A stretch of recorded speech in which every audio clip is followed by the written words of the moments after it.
Merci. Mesdames et messieurs, bonjour et merci d'être là ce matin pour le point de presse que j'ai décidé d'animer ce matin. Je voudrais commencer par présenter mes excuses aux uns et aux autres, tant les avis sont partagés sur ma prise de parole ce matin. Certains estiment que je ne devrais pas répondre au vice-président de la République.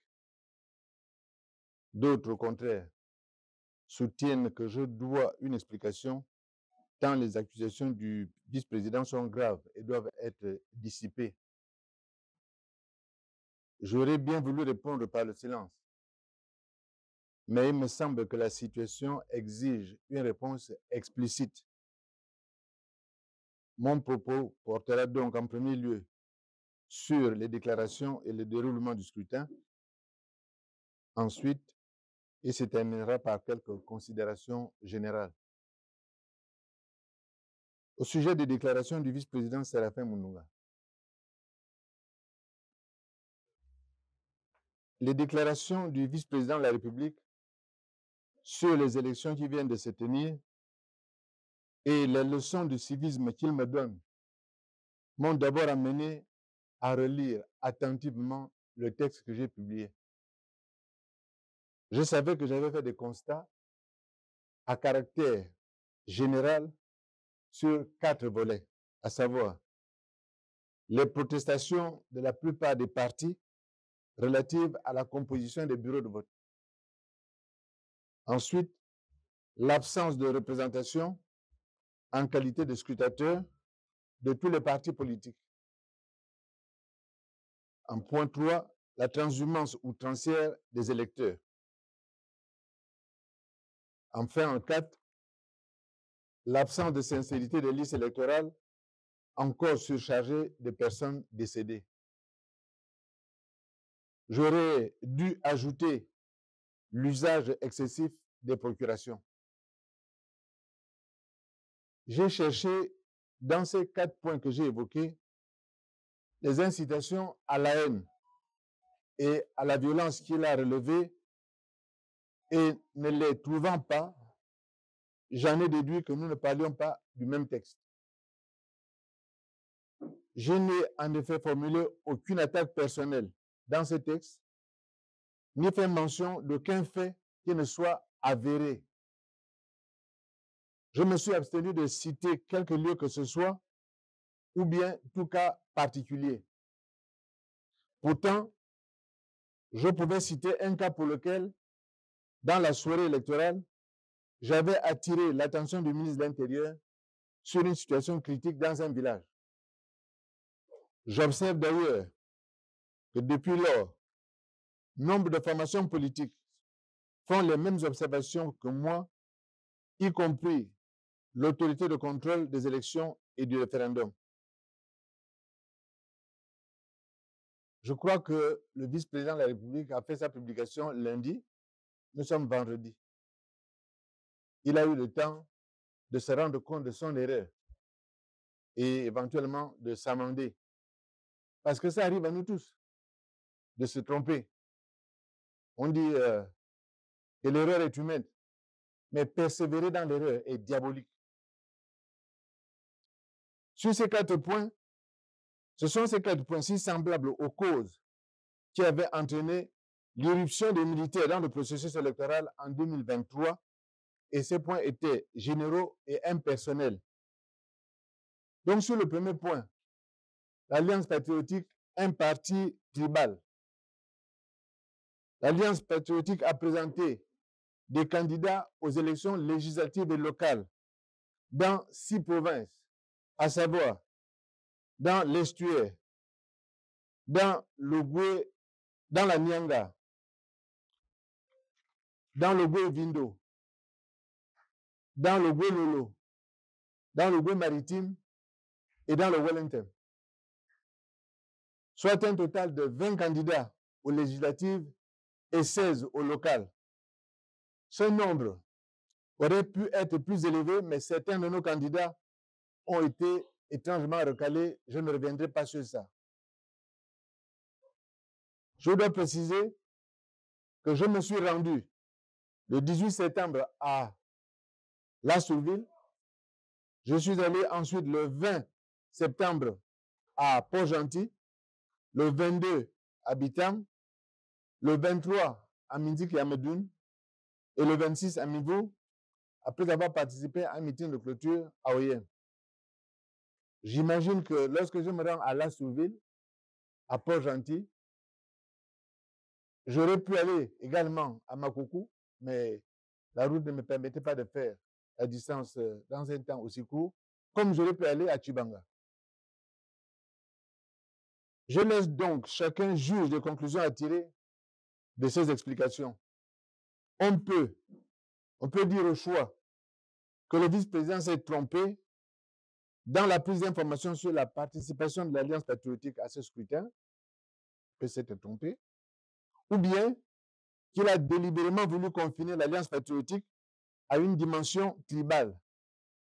Dans le premier cas, il s'agirait d'une erreur due à la faiblesse de son service de communication, signe d'une légèreté regrettable, sur un point aussi important, alors que dans le second cas, nous serions en face d'un pitoyable mensonge. Ce que je retiens de cette sortie du vice-président de la République, le Dr Séraphin Mundunga, c'est qu'elle est à son image superficielle, opportuniste, dans cette logique vénale qui est faite pour plaire aux détenteurs du pouvoir sur un sujet qu'il a, comme en son habitude, mal compris et mal maîtrisé. Manifestement obsédé par la célébrité, victime du complexe d'Aérostat, il n'a jamais pu s'obliger. Un être humain s'oblige. Il n'a jamais pu le faire, se retenir. Après avoir été appelé à une haute fonction de l'État, on l'aurait cru assagi, mais c'était sans compter sur son naturel, qui est bien vite revenu au galop. Depuis que je suis entré dans la vie publique, j'ai toujours composé mes cabinets dans le respect de la diversité nationale. Ministre de l'Agriculture, j'ai le plaisir de rappeler que mon directeur de cabinet s'appelait Patrick Mundunga. Et je ne pense pas qu'il était fan ni de Wellington. Ensuite, quand je suis parti, Premier ministre, j'ai gardé le même Mundunga comme directeur adjoint de cabinet du Premier ministre. Et je ne fais pas mention des autres personnes. Sous la transition, mon directeur adjoint de cabinet, comme Premier ministre, directeur adjoint de cabinet, je pense qu'il est quelque part ici, M. Mabika, qui était d'ailleurs candidat à Tchibanga. Des accusations de tribalisme portées par le vice-président de la République sont tout simplement nauséabondes. Et le pays n'a pas besoin de ça. Le pays n'a surtout pas besoin de ça. De vouloir forcer quelque chose qui ailleurs a fait des dégâts. Et nous le savons tous. Il a eu le temps, comme je l'ai dit tout à l'heure, de se rendre compte de son erreur et de s'amender, de dire ça arrive, je me suis trompé, j'ai été mal informé. Il n'a pas voulu le faire. Ça veut dire qu'il campe sur une position qui est une accusation, malheureusement, qui démontre ce que vous-même vous voyez.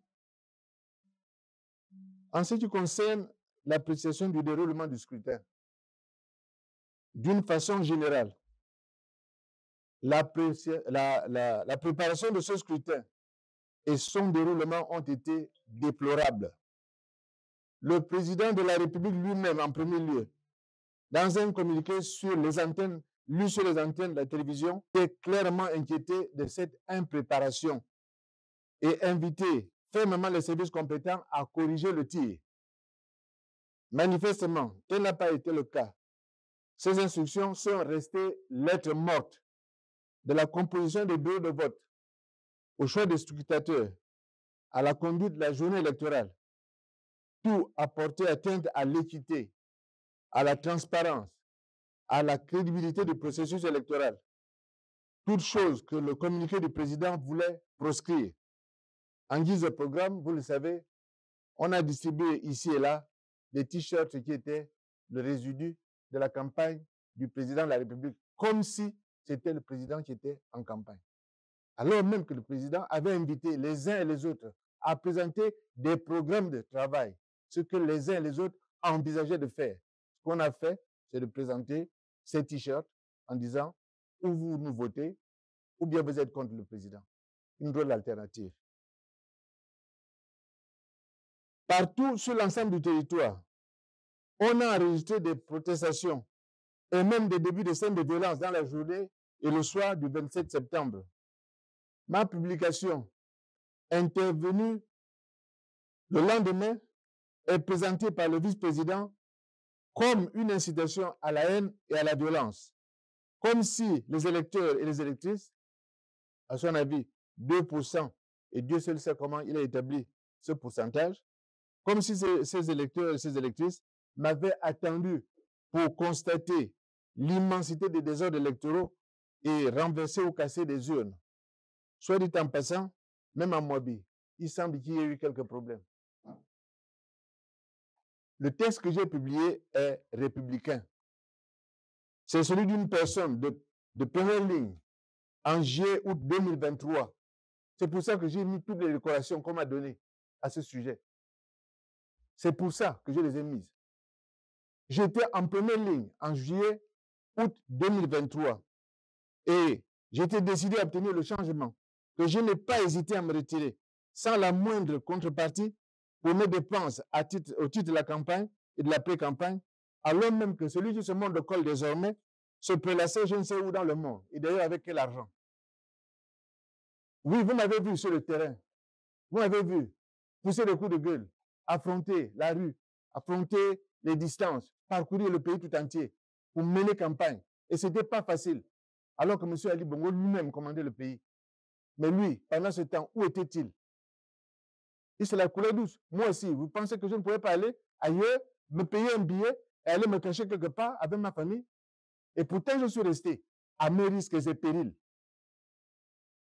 Pour paraphraser une tournée de style cornélienne, n'ai-je donc pris tant de risques, consenti tant de sacrifices, que pour revenir à ça? Et tous les autres Gabonais engagés dans la lutte pour le changement ne l'ont-ils fait que pour revenir à ce triste scénario? Mon texte est républicain et conforme à mon idée de la rectitude citoyenne. Il interpelle le président que nous venons de lire pour qu'il ne s'accommode pas d'une forfaiture qui ternirait nécessairement son septennat, altérerait le prestige d'une opération jusque-là montrée en exemple et finalement le mettrait en porte-à-faux avec ses explications sur son intervention et celle de ses compagnons d'armes du CTRI. La fraude électorale, inacceptable hier, le serait-elle devenue aujourd'hui? Ma réponse est claire. Ma réponse est non. Elle n'est pas devenue acceptable. Le dire que la fraude n'est pas acceptable, ce n'est pas s'inscrire dans l'opposition. C'est rester loyal envers les principes et les valeurs au nom desquels, hier, on a battu le pavé, parcouru le pays pour inviter les uns et les autres à soutenir et œuvrer pour le changement. Mais la notion de loyauté ne fait pas partie du référentiel moral de tous. Je ne fais pas partie des lâcheurs, de ceux qui encensent leur chef pour le pousser à la faute sans être prêts à en assumer les conséquences. Et c'est bien ce à quoi on assiste à l'heure actuelle. On dit, oui, monsieur le président, c'est bon, c'est bon, c'est bon. Non, ce n'est pas bon. Ma publication est un appel républicain à conserver l'essentiel et ce que le pays tout entier, je dis bien le pays tout entier, a voulu faire au cours des 2 dernières années, à savoir prendre son destin en main, affronter ses erreurs et les corriger sans attendre que quelqu'un ne vienne de l'extérieur pour nous dicter ce que nous devons faire.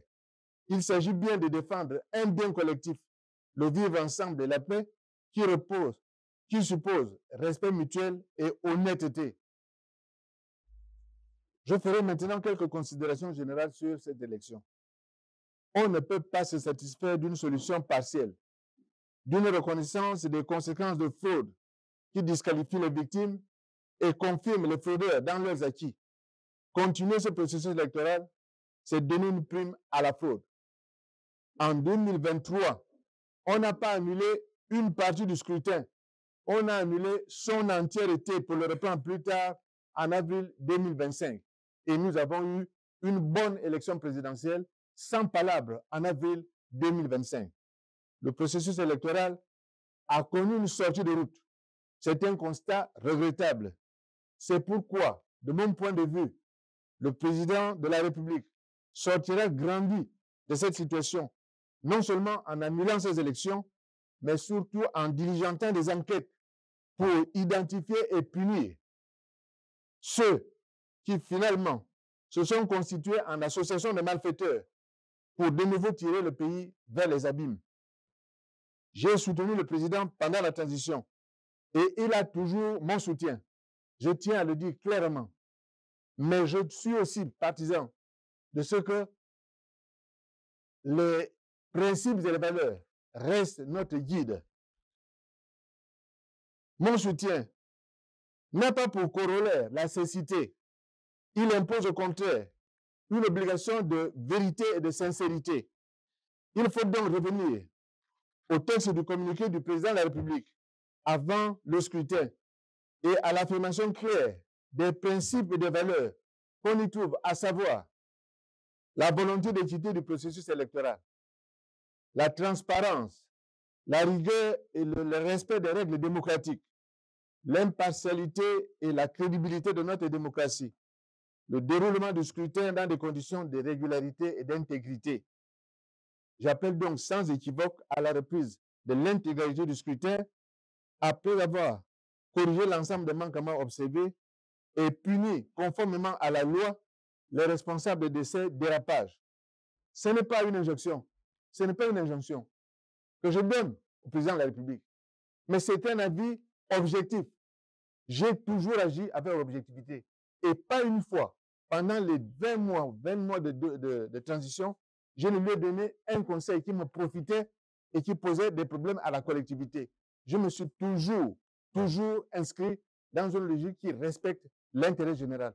Et l'intérêt général commande, dans la situation actuelle, que le président, au lieu d'écouter les sirènes de ceux qui disent oui, mais si on ne peut pas, etc., que le président se retire. Il ne perd rien à ce que l'élection soit reprise. Je vous remercie.